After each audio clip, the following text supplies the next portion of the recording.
Well, good morning, everyone. I would like to begin by acknowledging that we're on the traditional territory of the Neutral, the Anishinaabe, and the Haudenosaunee peoples. Waterloo region is situated on the Haldeman Track, land promised to the Six Nations, which includes 6 miles on each side of the Grand River. And good morning to everyone. My name is Tim Louis. I'm the Member of Parliament right here in Kitchener-Conestoga, and I'm glad you could all attend this morning. I'm glad to be joined by Minister Alghabra, by Chair Redman, and MP for Kitchener South Hespeler, Valerie Bradford. And I also bring greetings from other regional MPs, the Honourable Bardish Chagger, the MP from Waterloo, Brian May, MP from Cambridge, and also in attendance I want to thank Kitchener Mayor Banovic for being here, Cambridge Mayor McGarry, and North Dumfries Mayor Sue Foxton, as well as Regional Councillor Mr. Galloway. And I'm pleased to be here with Minister Alghabra for this important announcement about the expansion of international flights arriving here in Canada. So I'll turn it over to Minister Alghabra.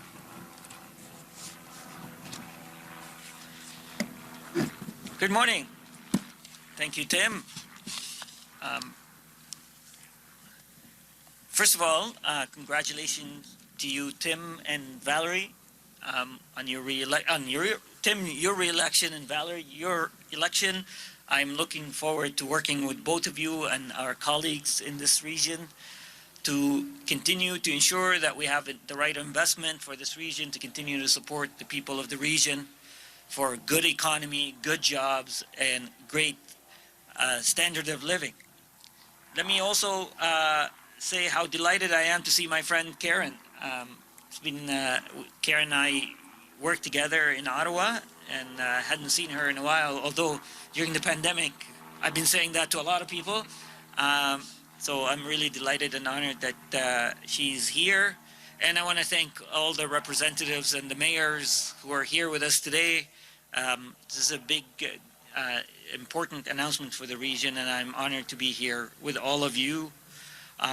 Also, let me say thank you to Tim. Tim, one of the first calls I received after the election was from Tim about the airport. So he was on the job from day one, asking when can we restart international flights here. So again, this makes this announcement today here at this airport extra special. I want to begin by saying how important it is that I'm here, given the airport's significant role in Canada's aviation sector for close to 100 years. So it is quite fitting that I am here with you today. I also want to say that it's an honor to continue serving as Minister of Transport. I look forward to working with the sector on facilitating a restart where we will build back together better for everyone. The global pandemic has significantly impacted our daily lives.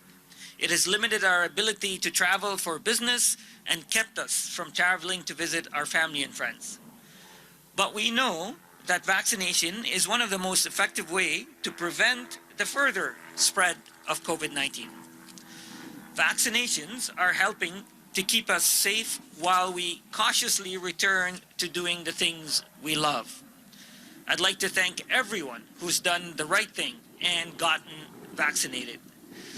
Je vous remercie ceux qui sont vaccinés.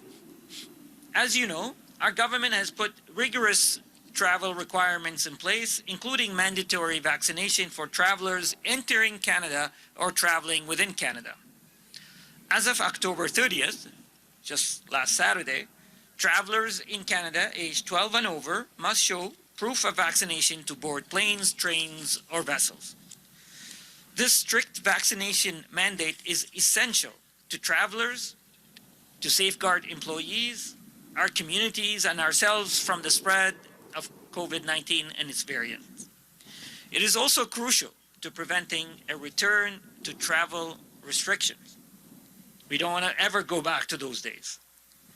The National COVID-19 Proof of Vaccination we introduced last month is easy to use, reliable, and secure. If you haven't yet, I encourage you to download it and use it.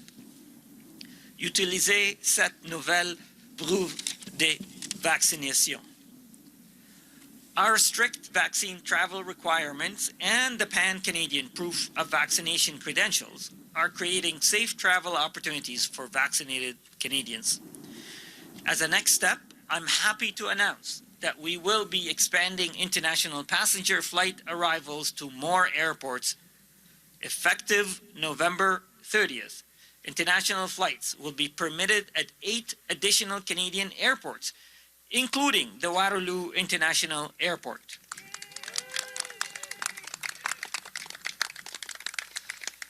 L'aéroport de Waterloo pourra accueillir des vols internationaux. From east to west, the other airports are St. John's International Airport, John C. Munro Hamilton International Airport, Regina International Airport, Saskatoon John G. Diefenbaker International Airport, Kelowna International Airport, Abbotsford International Airport, and Victoria International Airport. Opening these airports to international travel is another step forward in rebuilding and reopening our travel system. I'm pleased that increased vaccination levels have allowed us to safely reopen these additional Canadian airports to international passenger flights. This move will help ensure travelers are able to access more regional airports for their international travels this winter, while continuing to support our government's measured approach to reopening our borders. Canada's phased approach is based on the available data and scientific evidence, including the vaccination rate of Canadians and the improving case numbers.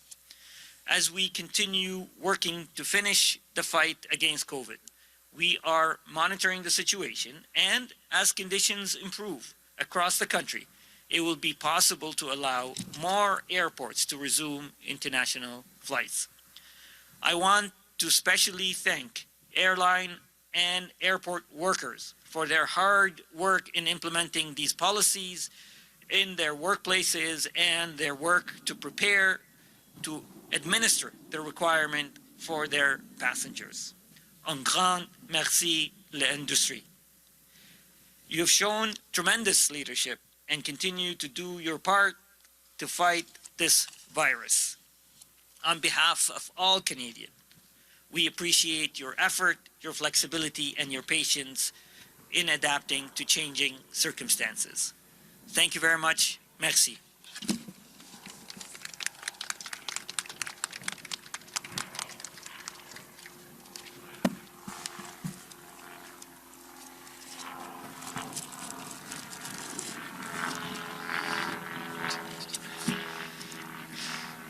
Waiting for the plane to pass.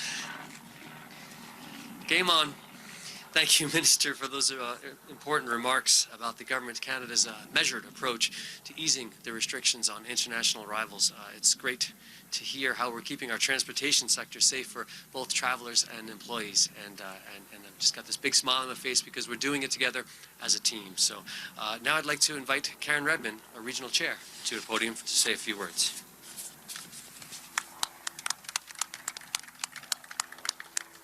Thank you, MP Louis, for the introduction, and thank you, Minister Alghabra, for sharing this wonderful news this morning. It is so good to see you in person again. I too would like to acknowledge my colleagues, Councillors Galloway, Bravanovich, Foxton, and McGarry, who have joined me, as well as the many staff who are populating this tarmac, because it's their vision and hard work in previous council's vision that have led us to this juncture today. I too would like to acknowledge the land on which we gather today is the traditional territory of the Haudenosaunee, the Anishinaabe, and the Neutral people, and acknowledge their enduring presence of the Indigenous people with whom we share this land today, their achievements, and their contributions to our community. I'd also observe that what I have learned walking with my Indigenous friends is that our relationship to the land is more about stewardship than ownership, and I am proud to make this journey with them, and very proud of the investment in YKF. Every time restrictions are lifted, little by little, there's a sense that we truly are getting closer to the end of this pandemic. and this particular milestone feels like a major one. As you can see by the construction happening all around us, the team at the Region of Waterloo International Airport is working flat out to support the growth of air service in our community.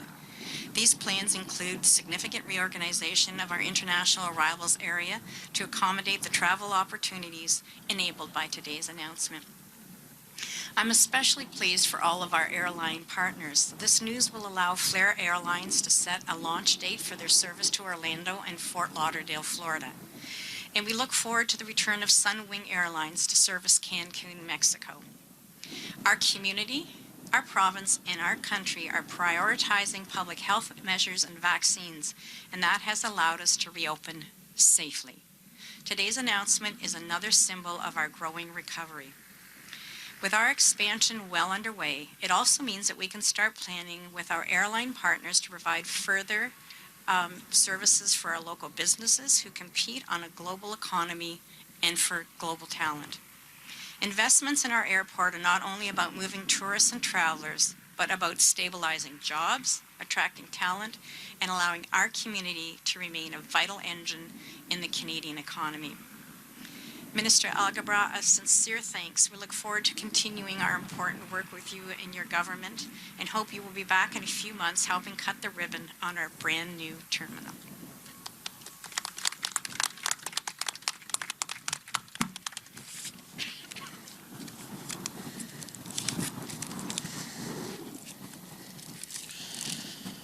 All right. Thank you, Chair Redman, for those remarks. And I'm pleased to turn the floor over to Alison St. Jean, the Senior Communication Advisor and Press Secretary to Minister Alghabra, who will moderate the question and answer session. So. Thank you. We'll now open the floor to questions. Alors, nous passons maintenant à la période de questions. So, we just ask that you identify yourself and the name of the media outlet you represent. So, please, s'il vous plaît, commencez votre question en vous identifiant et nommant l'organisme de presse que vous représentez, and we'll proceed for our first question. Hi, this is Stephanie with CTV News. Based on these airports that were just announced today, I guess, how did you come up with these specific airports to open international travel to? Thank you, Stephanie, for the question. First, we are following up on our phased and prudent approach of gradually reopening.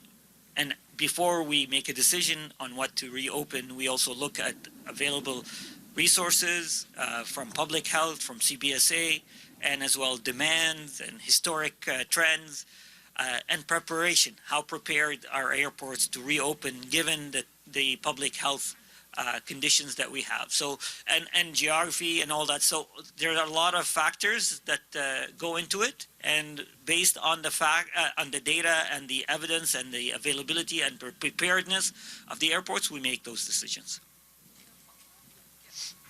This is kind of a two-part question. How many more airports are still closed to international travel, and is there an expected date when those will be reopened as well? I think we have just over 30 maybe airports that historically received international flights. Some very little. So even out of the 30, some have rare flights. So we're now up to 18 airports that have reopened to receiving international flights. There's still more to go. I don't have a date for you because those dates are contingent on, as I said, all the other aspects that we look into: preparedness, public health conditions. I'm not able to give you a date, but we'll certainly want to reopen them as quickly as possible, but also as prudently as possible. So thank you. There are no further questions. Alors, ceci... Oh, okay, sorry. Go ahead. Hi, Spencer with CBC.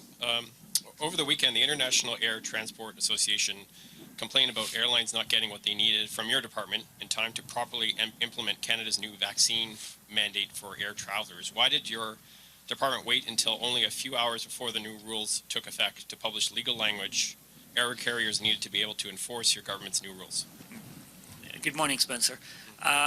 We actually have been working with airline operators and airports for the last many weeks on, we announced the policy in August. The Prime Minister once again re-announced it in October. And throughout this period, Transport Canada, CBSA, Public Health has been in discussions with airports, with airline operators, with train operators and other players or stakeholders in the sector. So the sector has been not only informed, but actually has informed us in how to implement it. The final language of the order came out, as you said, the day before, but the actual substance of the policy and the implementation has been shared with all players in the sector. Okay, just one more follow-up. The international airlines, in terms of feedback, what have you heard from them? Like, what have they told Transport Canada about this? International, the international carriers. Yeah. no, they're on side. They are aware of the rules and they are responsible for implementing the rules, making sure that passengers who are departing from Canadian airports are fully vaccinated, and they're expected to check proof of vaccination. Thank you. Thank you. So we'll do a call out. Any other questions? Okay, no further questions. So this concludes today's event. Thank you everyone for joining us. Alors ceci conclut l'événement d'aujourd'hui. Merci de votre présence. Thank you, everyone.